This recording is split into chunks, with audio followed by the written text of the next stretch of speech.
alihi wa ashabihi ajma'in. Hadirin hadirat Bapak Ibu jamaah salat subuh Masjid Nurul Ikhlas Komplek Tripura Halu Danang Sumani, mudah-mudahan Bapak Ibu dan keluarganya semuanya selalu sehat walafiat. Mudah-mudahan putra putrinya dari putra putri yang saleh dan salehah. Mudah-mudahan rezekinya pada tahun baru 1445 ini Allah tambah-tambah, dan mudah-mudahan Allah hindarkan dari segala penyakit dan musibah. Bersyukur alhamdulillah kita semua sampai hari ini, kita semua masih Allah berikan panjang umur sehingga kita semua masih bisa menambah amal-amal soleh kita, termasuk kita sholat subuh berjamaah di masjid. Ini termasuk adalah amal yang luar biasa. Bapak-bapak dan ibu ini adalah hamba-hamba Allah yang sangat dekat sama Allah, insya Allah selama sholat berjamaah di masjid selalu istiqomah, kecuali orang-orang yang berhalangan, kecuali orang-orang yang ditakdirkan oleh Allah dia nggak bisa ke masjid. Mudah-mudahan semua amal soleh kita, termasuk kita ngikutin kajian agama yang hukumnya wajib perorangan, fardu ain, tidak ada batas menuntut ilmu kecuali dia sampai meninggal dunia. Minal mahdi ilal lahdi, dari ayunan sampai ke alam kubur. Selama kita belum masuk di alam kubur, belum meninggal, maka kita masih terus berkewajiban menuntut ilmu, lebih ilmu agama. Sebab ilmu agama akhir zaman ini, tanda-tanda akhir zaman, banyak manusia yang sudah mulai tidak tertarik. Dia senangnya ilmu duniawi yang diharapkan agar hidupnya dia akan bersenang-senang. Tidak ada niatan kepengen bercita-cita kalau mati senang, pengennya kalau hidup senang, tapi nanti kalau mati dia senang, ya na'udzubillah. Pada pagi hari ini saya akan menyampaikan serba-serbi kesalahan orang dalam berjamaah, dalam sholat berjamaah. Di antaranya apa? Banyak orang kadang-kadang ada yang sholat kepengen dapat jamaah tapi ilmunya nggak ngerti. Contohnya apa? Orang dinamakan ini pertama, wala yu'tamadu bi rak'atin hatta yudrika ruku'aha. Seseorang makmum, terutama makmum masbuk, itu tidak dianggap satu rakaat sebelum dia mendapatkan tomakninahnya, rukuknya imam. Ini contohnya. Ada orang baru datang, ya, dari orang makmum baru datang, kemudian dia ketinggalan. Ya. Imam sudah baca semuanya, alam yalid wa lam yulad wa lam yakul lahu kufuwan ahad, Allahu akbar. Ini ada makmum yang datang, mestinya cukup niat Allahu akbar, langsung dia bisa dapat tomakninahnya, rukunya imam. Tapi kalau imam sudah naik begini, maka dia sudah tidak mendapatkan satu rakaat. Ya. Kadang-kadang ada orang yang langsung imam sudah sujud, dia biar dapat jamaah mewajah, langsung baru dia nyantai. Ini nggak dianggap satu rakaat lah, itu nggak dianggap satu rakaat. Itu hadis Nabi. Ini hadis Nabi. Tak bacakan hadisnya. Jadi ini adalah merupakan kesalahan serba-serbi kesalahan orang dalam berjamaah. Di antaranya kata Rasulullah SAW, idza jitum ila sholati wa nahnu sujudun fasjudu. Kalau kalian datang, hai para sahabat, datang sholat ikut jamaah sama kami, wa nahnu sujudun, aku sudah sujud, fasjudu, kami ikut sujud. Tapi wala ta'udduha syai'an, itu tidak dianggap sedikit pun satu rakaat, tidak. Ya, wa man adraka raka'ah faqad adraka shalah. Waman adrokar rok'ah, artinya barang siapa yang mendapatkan tomakninah rukuknya imam, fakot adrokas sholah, kata Nabi, maka dia mendapatkan 1 rakaat ya. Nah ini diantaranya. Ada lagi serba-serbi, imam lagi tasyahud awal, kemudian dia datang. Dan makmum itu ada 2. Satu namanya makmum masbuk, nomor 2 makmum abah. Ayo, ini katanya ngaji terus ini. Cuman tanya, 1 makmum itu ada 2, 1 makmum masbuk, 1 makmum abah. Nyerah, namanya makmum muwafiq. Makmum muwafiq itu yang gak ketinggalan imam. Allahu Akbar, ya Allah Akbar, itu makmum muwafiq, makmum yang paling mulia dalam makmum muwafiq. Nah, kalau kita lagi tasyahud awal ini, imam, kita datang, ini kadang-kadang ada orang yang nggak mau segera ikut bareng imam. Dia pelongok, nungguin entarlah kalau imam sudah berdiri. Tidak diperintahkan itu. Kata Nabi, kalau kamu datang, aku dalam keadaan tasyahud awal, dalam keadaan sujud, keadaan rukuk, kamu ikut aja. Ya, jadi mestinya Allahu Akbar langsung. Tapi wala ta'uddu syai'an, itu gak dihitung 1 rakaat. Kata Nabi, nanti dihitung rakaatnya berikutnya. Jadi karena ini masalah kaitan hadis dan fikih, maka kalau Bapak Ibu mau nanya, langsung saya utamakan ya.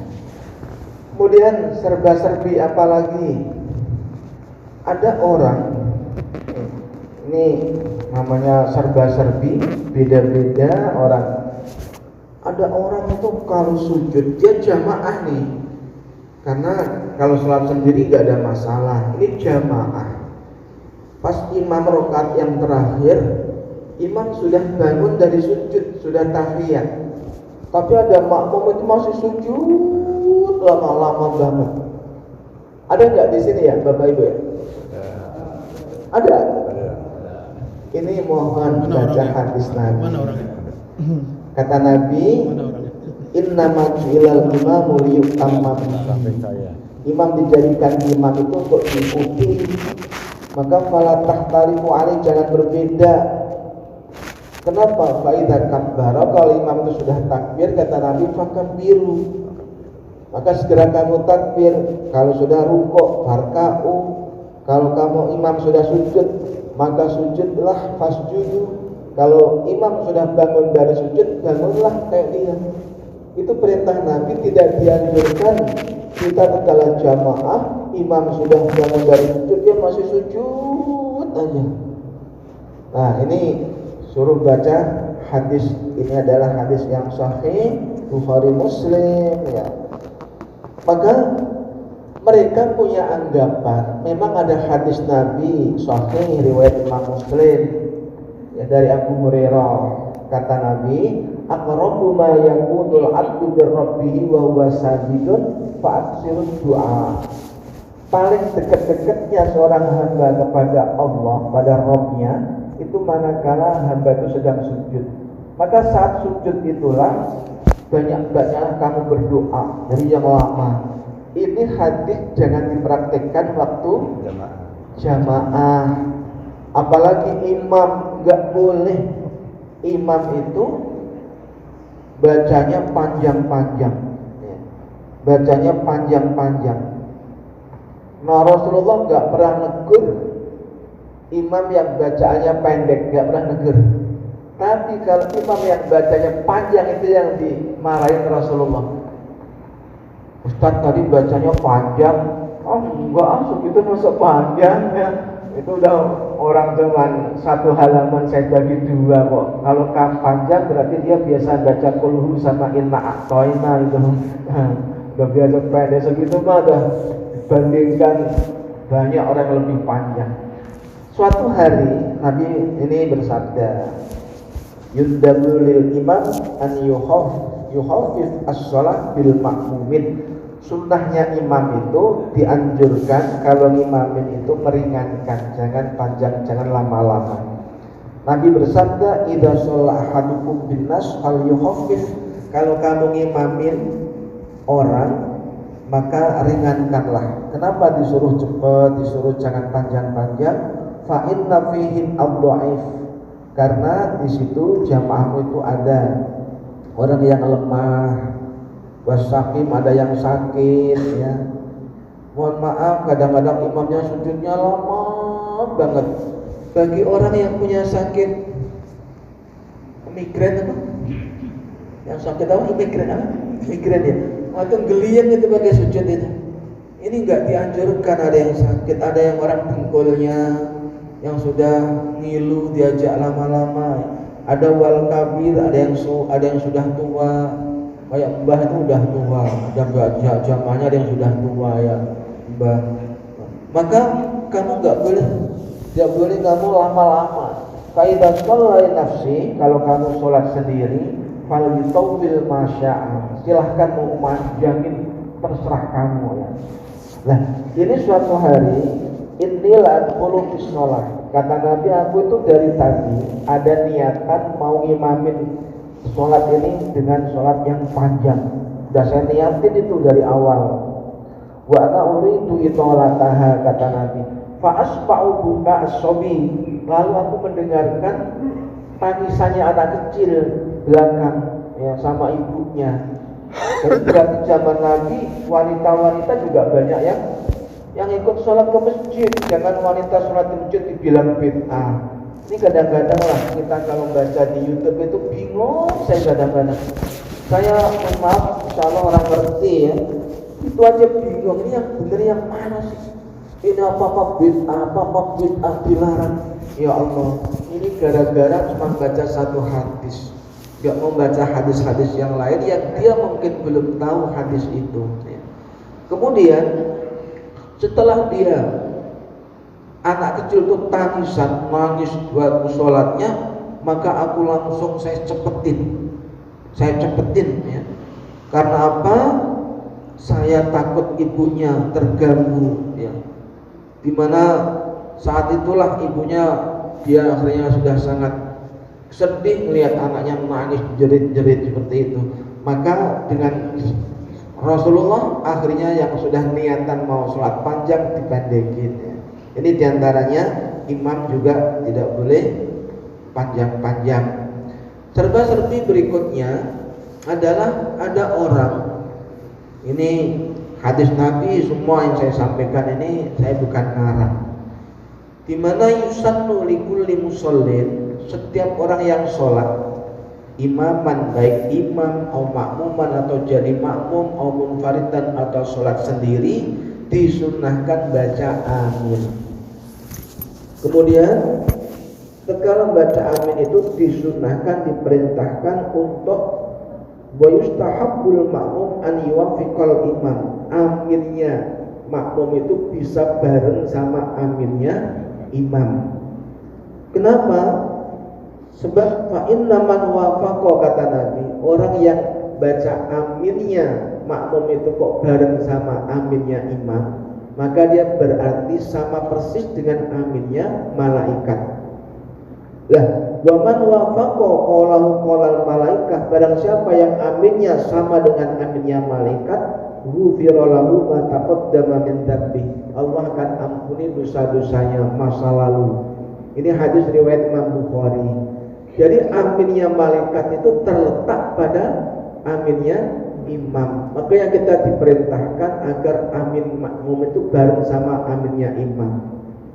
Ini kadang-kadang ada, lah imam harus ngerti, wahai imam, kamu harus sadar nih, aminmu itu kalau orang-orang penumpangmu sama dengan aminmu itu akan diampuni semua dosanya. Ya, makanya kamu ngalah, wahai imam, biar penumpangmu jamaahmu diampuni semua dosanya. Contohnya ghairil maghdubi 'alaihim waladdallin. Amin. Dok sampai berhenti. Ini kadang-kadang ada imam bodoh amat, pokoknya malaikat aminnya terserah saya. Ghairil maghdubi 'alaihim waladdallin. Amin. Kira-kira makmum baru enggak kalau amin gitu aja? Enggak bakal bareng. Makanya imam harus ngerti, biar penumpangmu kalau jamaah sama kamu diampuni semua dosanya, maka kamu ngalah amin gitu.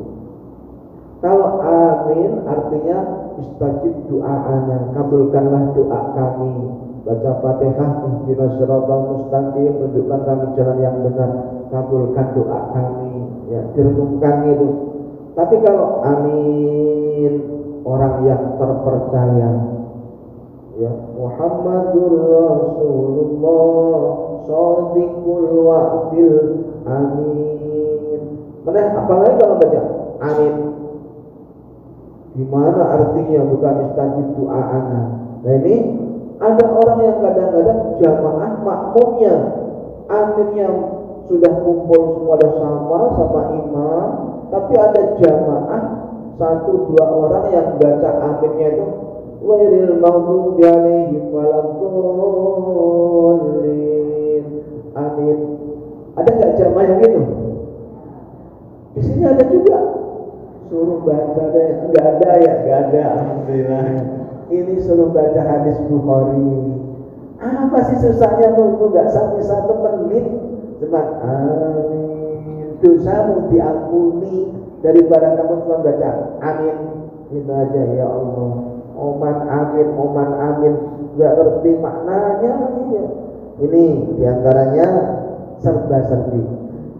Kemudian serba-serbi lagi diantaranya adalah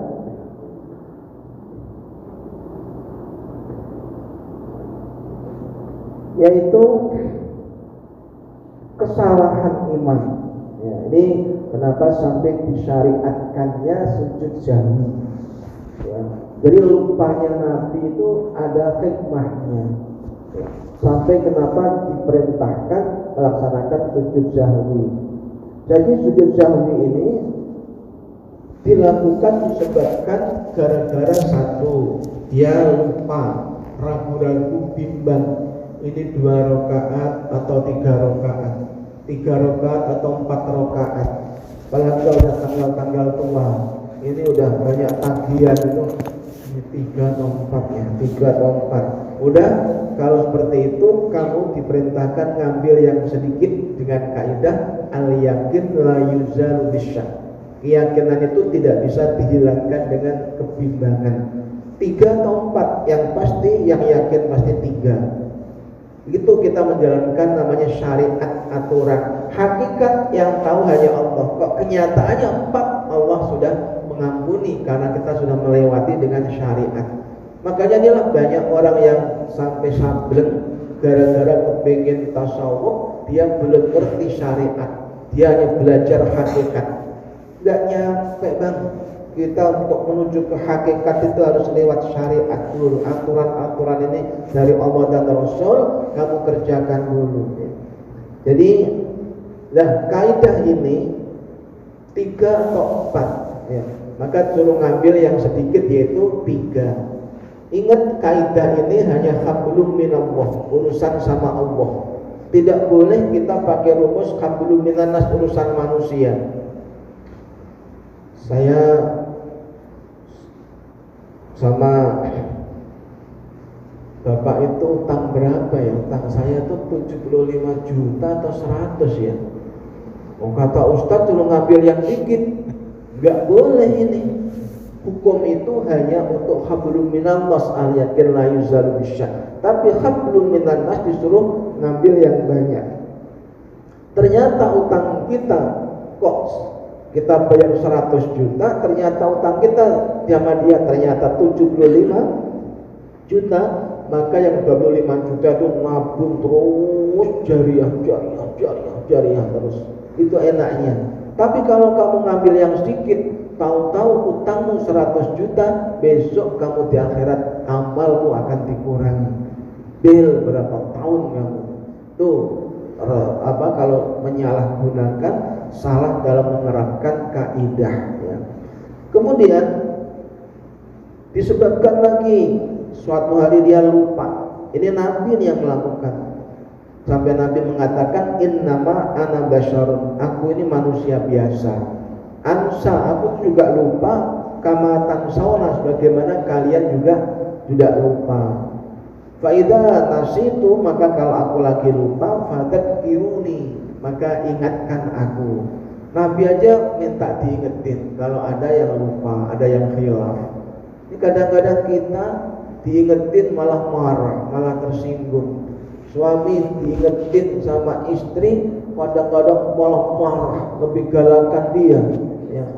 Itu Nabi aja diingetin, suruh ngingetin. Ya. Apalagi kita, Ustadz salah, tegur. Kalau saya bapak ibu melihat saya semuanya bawa wanita lain mana-mana di hotel di mana ketemu saya, Ustadz siapa itu perempuan, tegur aja udah. Ini simpanan Ustadz ya. Udah jangan takut, manusia biasa ya. Lah suatu hari Nabi itu pernah sholat zuhur 2 rakaat. Ini hadisnya semua jamaah meriwayatkan, Bukhari, Muslim, Tirmidzi, Ibnu Majah, Abu Dawud, Nasai, semua meriwayatkan dari sahabat Ibnu Mas'ud. Annan Nabi sholat, suatu hari Nabi ini sholat 2 rakaat.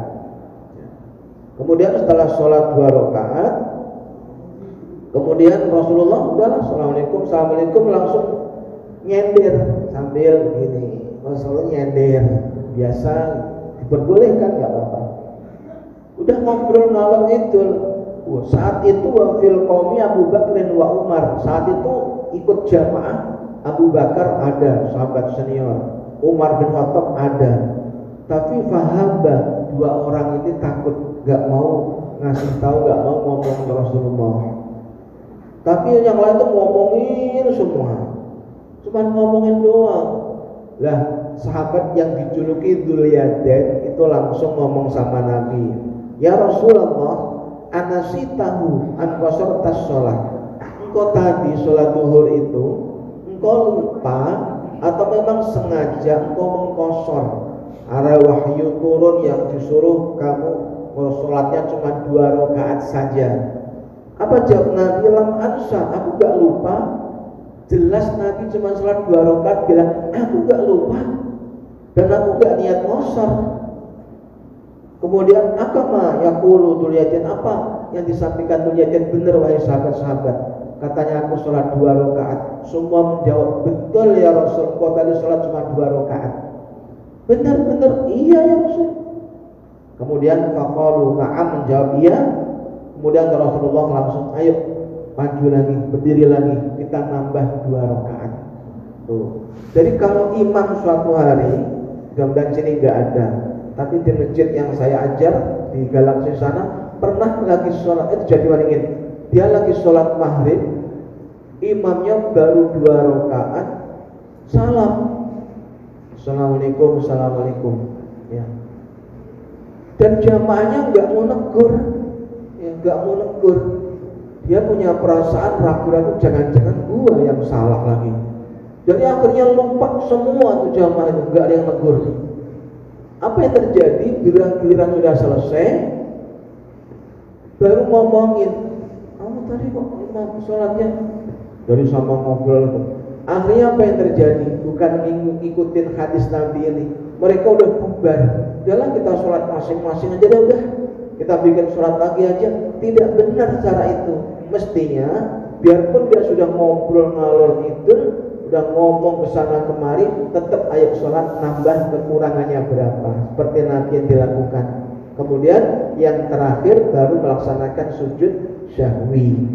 Nah sujud syahwi ini, kalau sudah niat nanti mau sujud syahwi, maka tahiyatnya, ini tahiyat yang terakhirnya setelah sujud ini, kemudian dia tahiyat, tahiyatnya jangan duduknya jangan tawarruk, tapi duduknya adalah iftirash.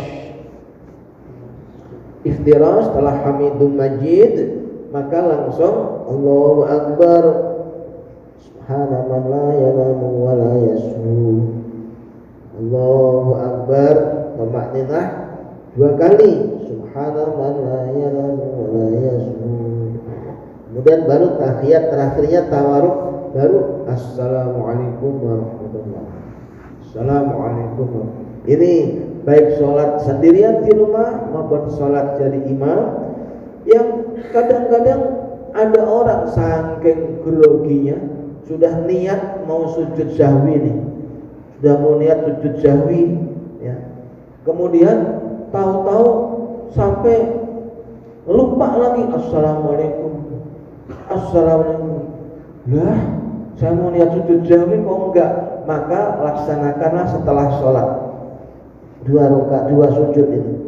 Karena Nabi pernah melaksanakan sujud jahwi itu dilaksanakan setelah sholat. Hadisnya sahih ini Pak. Jadi bukannya ngarang, riwayat Imam Ahmad, Bazzar, Tabrani. Di mana suatu hari ini semua jamaah meriwayatkan semua. Sholat khomsan, suatu hari andan Nabi sholat khomsan. Suatu hari Nabi itu sholat asar itu 5 rakaat. Sahabat gak ada yang negur, takutnya barangkali ada perubahan perintah sholatnya. Diam semua. Ini juga suatu pelajaran buat yang lain.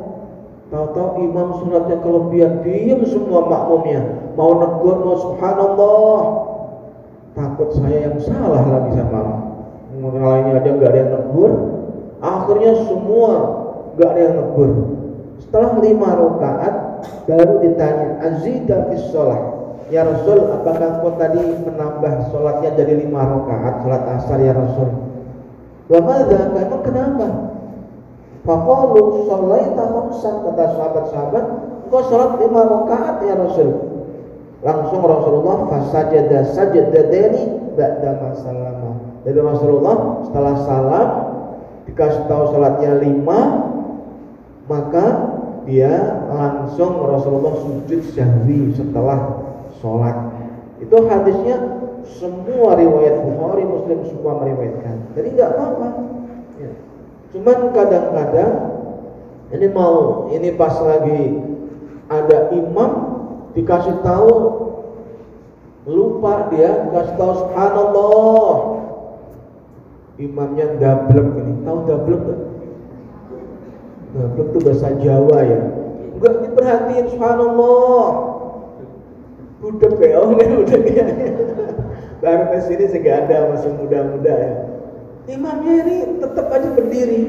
Kata Nabi, kalau imam ini, jadi kalau kita imam itu lupa sudah mau sujud, mau tasyahud awal, kalau kata Nabi, kalau dia baru seperti ini, subhanallah, kamu diberita langsung balik.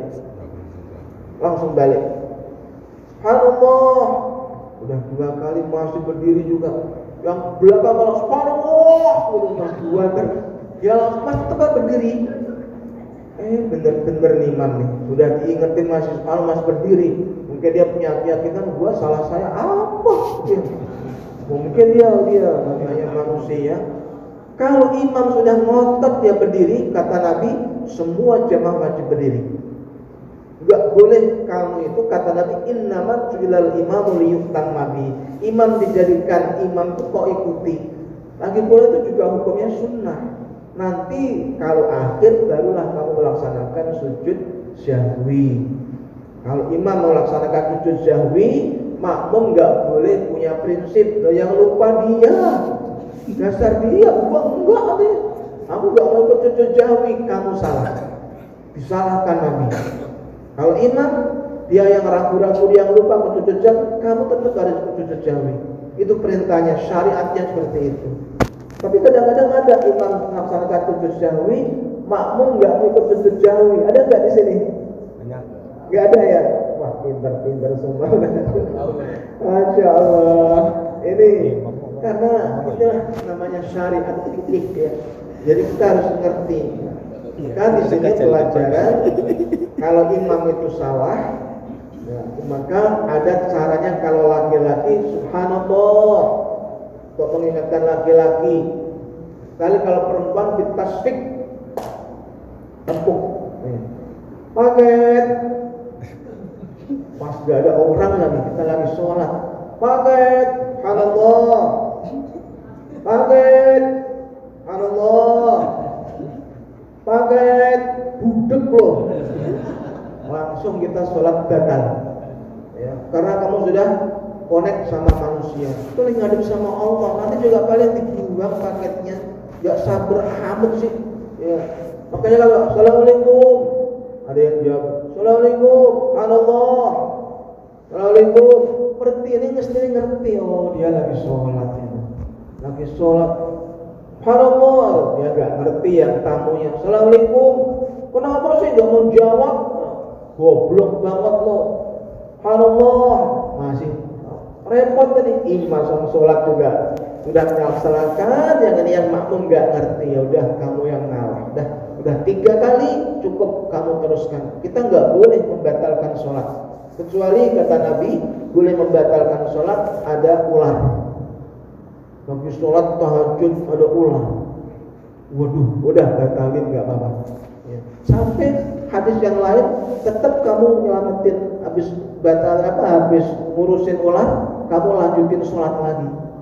Tapi kalau kita ragu dengan hadis yang ataupun nggak mau mengamalkan hadis ini, ya udah kamu sholat lagi. Kedua adalah kalajengking akrab. Ya. Ini juga sesuatu yang membahayakan. Wah, lagi sholat kompor lupa, belum kita matiin, baunya nih bakaran, batalin. Itu boleh, hadisnya sahih ada. Ya. Tapi kalau batalin sholat gara-gara telepon, nggak ada perintah. Mau akbar, waduh ini nih jutaan ini, bisnis ini bahaya nih, gimana ya? Sholat atau janji nih? Udahlah sholat ntar aja, dosa kamu. Gara-gara ada telepon, makanya telepon suruh matiin. Ya, jangan ada telepon mau bakal krim, ngeliatin. Waduh, ini orang yang nggak ngerti hukumnya. Kemudian serba-serbi berikutnya, boleh kita ini semua terjadi di zaman Rasul ya. Saya nggak ngarang ya, hadis Nabi dalam kitab Fiqhus Sunnah karya saya Imam Said Sabiq jilid 1. Boleh kita ini pindah niat itu boleh dalam sholat. Pindah niat itu boleh, nggak batal. Ini terjadi Nabi Muhammad dan para sahabatnya. Hadisnya sahih ini Bapak Ibu, muttafaqun alaihi. Di mana dari Abu Hurairah, anna nabiyya qala. Ya. Jadi suatu hari Abu Bakar ini ditungguin ya, karena Nabi ini belum datang. Kemudian ditungguin kok belum lama sih. Akhirnya Bilal ini ngomong dari Sahal bin Sa'ad ini, sahabat Sahal bin Sa'ad, anna Rasulullah zahaba ila Bani Amr bin Auf yusliha bainahu, Nabi menyelesaikan masalah yang ada di suku Bani Amr bin Auf. Fahadatis sholat sudah tiba waktunya, udah mau qomat. Akhirnya Bilal ngomong ila Abi Bakrin, pada Abu Bakar, wahai Abu Bakar, atusalli bin nas fa'uqimah, mau enggak kau mimpin sholat Abu Bakar? Karena Nabi menyelesaikan masalah di suku Bani Amr bin Auf. Oh ya udah, aku mau. Akhirnya qomatlah, sudah sholat nih, dipimpin Abu Bakar.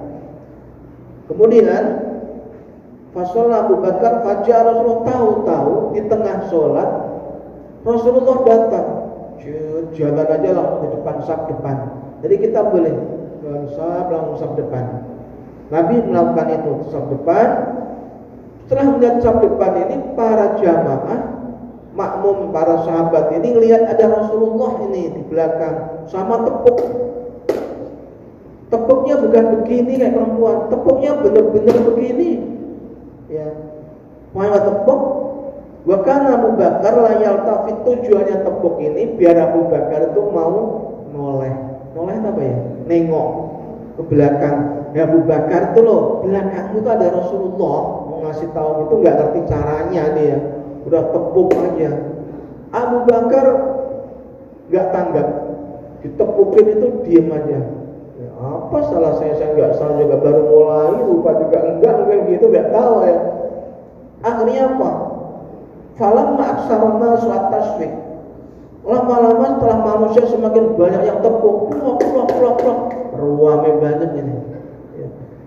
Akhirnya Abu Bakar barulah nengok di belakang, nggak taunya di belakangnya ada Rasulullah. Setelah melihat Rasulullah di belakang, Rasulullah ngasih aba-aba, fa'asyara biyadihi. Nabi mengasih isyarat dengan tangannya. Apa artinya seperti ini? Lanjutkan. Kita paham semua itu isyarat Nabi. wahai Abu Bakar lanjutkan. Karena Nabi cuma nggak ngomong. Jadi waktu sholat kita isyarat itu nggak apa-apa. Syarat itu nggak apa-apa. Dan mau lewat ini nggak apa-apa. Setelah lanjutkan, Abu Bakar nggak mau, langsung mundur. Jadi kalau sudah mundur, apa boleh buat? Akhirnya Rasulullah maju ke depan. Disinilah Abu Bakar yang tadinya niatnya jadi imam berubah niatnya menjadi makmum. Ataupun sebaliknya, Nabi yang tadinya sudah makmuman niatnya makmum jadi imam. Di sini boleh. Sekarang kita praktekkan. Contoh, kita lagi sholat ba'diyah. Ini sholat sunnah nih. Tahu-tahu ditepuk dari belakang, pluk. Ya. Jangan kita terus ngasih kode ini. Aku lagi sholat sunnah nih. Bahasanya kalau baca gitu, gak usah. Terusin kamu. Tinggal dikencengin takbirnya Allahu Akbar. Berubah. Kalau kamu mimpin jadi jamaah, kamu dapat double. Pahalanya nolong orang ini jadi jamaah dapat 27 yang gara-gara kamu jadi imam. Maka nggak apa-apa ya, kamu lagi sholat sunnah, dia sholat wajib. Kata Nabi, kamu dapat pahalanya juga sunnah, dia juga dapat pahalanya wajib. Ini diantaranya karena ada ilmunya. Ada orang yang nggak ngerti, kadang-kadang akhirnya malah dibubarin. Ya Allah, kadang-kadang kalau di rest area tuh macam-macam nih kalau sholat itu. Makanya kita ini nggak boleh sholat tuh nggak boleh. Jadi harus imam terus, orang harus ngerti aturan-aturan sholat ini berjamaah ya. Tapi kalau nggak ngerti ya namanya Allah mengampuni orang yang nggak ngerti ya. Kalau barangkali Bapak Ibu pernah melakukan hal itu, maka Allah akan mengampuni karena belum tahu. Jadi nggak boleh kita membatalkan sholat begitu aja. Jadi tadi kalau misalnya ada orang bahaya tadi, ada yang membahayakan, ada Allah ada kalah jengking. Gimana Ustaz? Ini nggak ular Ustaz, nggak kalah jengking. Apa? Kecoa Ustaz. Masuk di celana, nggak pakai lagi di sarung. Lagi sholat nggak pakai celana dalam, pakai sarung masuk. Ini dalam hadisnya sih nggak ada. Tapi daripada membahayakan sholatnya, udahlah batalin aja lah, masa sholat malah mencak-mencak begitu, udah biarpun kecoa karena membahayakan kekhusyuan dia, maka boleh-boleh saja ya. Boleh-boleh saja sampai kita seperti itu diatur dalam sholatnya ya. Kalau ada yang mau bertanya silakan loh, kalau mau nanya ada masalah silakan, mau bertanya boleh. Oh iya, enggak.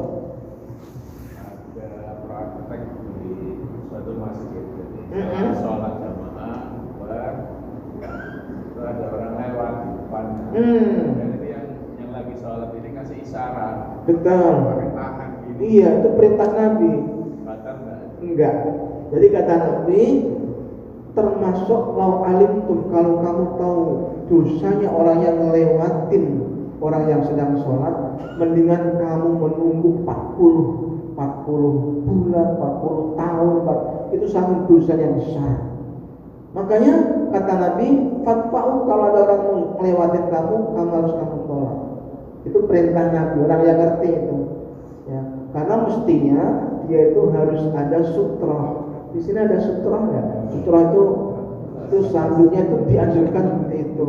Sutra itu selalu harus dipasang kalau punya sholat. Nah, kalau sudah ada sutra, ada pembatas, maka dia lewatnya depan sutra nggak apa-apa. Tapi kalau lewat di dalam area sutra ini, maka dia harus tegakkan seperti ini. Ya. Meskipun agak kecil, kata Nabi. Gimana kalau disodok, kata Nabi, kamu kencengin. Ya. Dia nggak ngerti disodok, kencengin lagi. Masih disodok lagi, buat kok batal. Ya. Karena kamu sudah emosi. Ya udah, kalau kamu kencengin kok ditabrak, dosanya tanggung sendiri. Nanti 40 tahun kamu kalau tahu azabnya melewati orang yang sholat.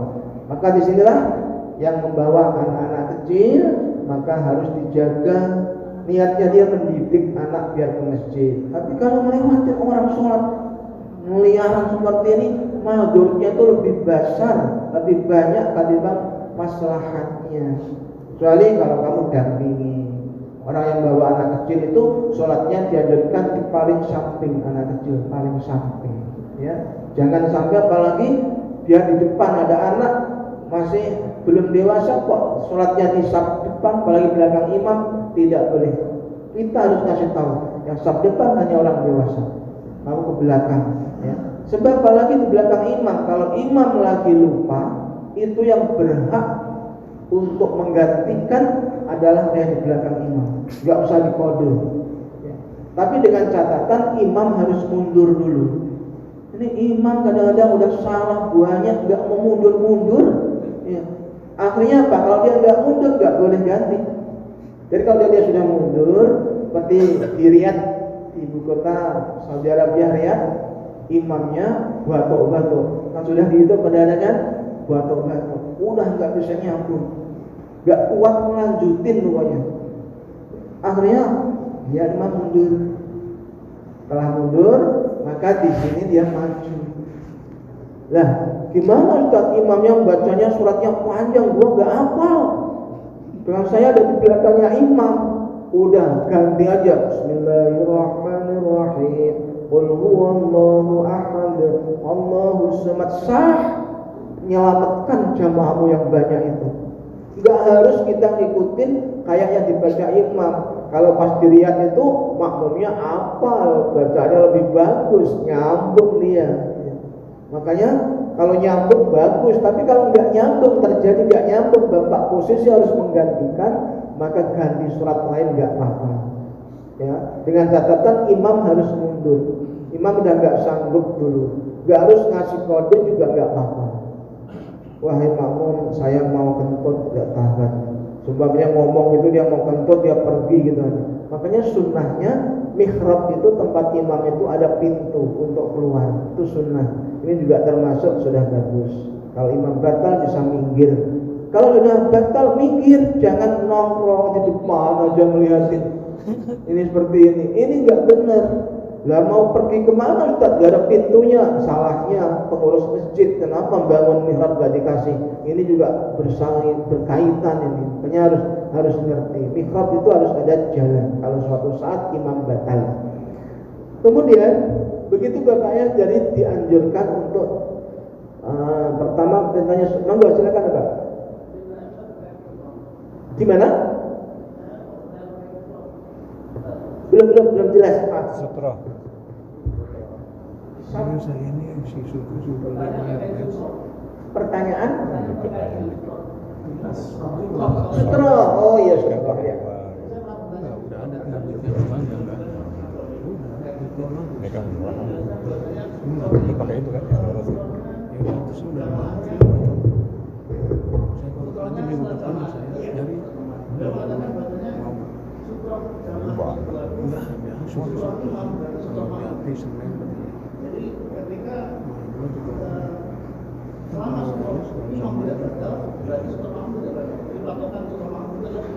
Pak mau cepat Pak itu aja. Kemudian ada seseorang yang mengaku ini batal sholatnya, dia tidak masalah melewati sholat, karena selama dia tidak melewati sholat imam, berarti sholat sejamaah semuanya tetap. Jadi itu kamu lakukan di kajian bertugas masalah kegiatan tidak. Jadi ini adalah masalah khilafiyah. Nanti tadi itu kalau melewati jamaah bukan melewati hukum, tapi melewatinya antara ini banyak. Ini apa yang kamu katakan? Antara mengatakan ada pun bahwa orang yang melewati jamaah itu pengecualian adalah di Masjidil Haram, di Masjid Nabawi. Kalau di Masjid Nabawi kita nggak boleh begini terus orang penuh terus di Masjidil Haram pasti melewati. Itu diperbolehkan adalah pengecualian. Di mana sahabat dari sahabat implikasi, semuanya implikasi itu bukan implikasi tafsir, bukan sahabat namanya implikasi. Nah, itu diantaranya waktu ada jamaah, waktu Allah juga lihat dia lewatin ada orang depan. Tapi lihat posisinya bukan itu biasanya diperbolehkan, tidak berlaku seperti masjid-masjid yang lain.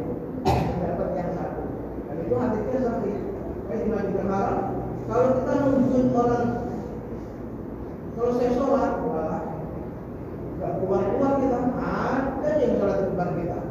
Kalau pernah haji. Jadi untuk di sana adalah apa? Tapi apakah itu berlaku untuk di luar? Ini yang berbeda masalah. Tapi yang banyak yang berpendapat di ulama itu hanya berlaku untuk di luar tetap bagi Masjidil Haram atau tetap harus pakai semua. Dan sutrohnya itu termasuk ini juga ada termasuk sutroh. Garisnya sajadah itu ada garisnya nih. Ada yang merupakan sajadah juga ada yang merupakan batu sutroh. Ada yang sutroh itu langsung ada bentuk biarpun itu hanya kayu ataupun hanya apa boleh, atau bagi sorbannya pakai sutroh ini juga tidak boleh. Jangan. Tapi kalau ada orang lewat di sinilah yang harus kita hadap. Tapi kalau lewatnya di depan sini kita nggak boleh ngadap, yang maju. Maju lagi. Karena amat nantangin berantem ini kan. Ini udah haknya dia. Oke, karena sudah masuk. Ini salah mungkin banyak. Ada yang bertanya? Kalau nggak ada ya. Sebelum kita tutup sama-sama kita baca doa. Kelihatannya ada sarapan pagi nih. Mudah-mudahan orang yang menyiapkan sarapan pagi hari ini Allah berikan senantiasa keluarganya dan biasa sehat walafiat. Allah lindungi dari segala penyakit, bala dan musibah. Mudah-mudahan putra putrinya yang belum dapat jodoh Allah dekatkan jodohnya yang soleh dan salihah. Kalau dia putra putrinya belum dapat pekerjaan, mudah-mudahan berkat sedekahnya ini ya Allah, mudahkanlah ya Allah agar mereka bisa dapat pekerjaan yang enak ya Allah. Dan mudah-mudahan sedekahnya ini akan tameng daripada segala macam musibah yang akan menimpa, dan mudah-mudahan akan menyelamatkan dia di alam kuburnya. Dan mudah-mudahan rezekinya Allah tambah semakin banyak, semakin berkah, dan mudah-mudahan senantiasa diberikan umur panjang yang berkah. Ala hadhihi niyyah wa likulli niyatin shalihah. Lahul Fatihah.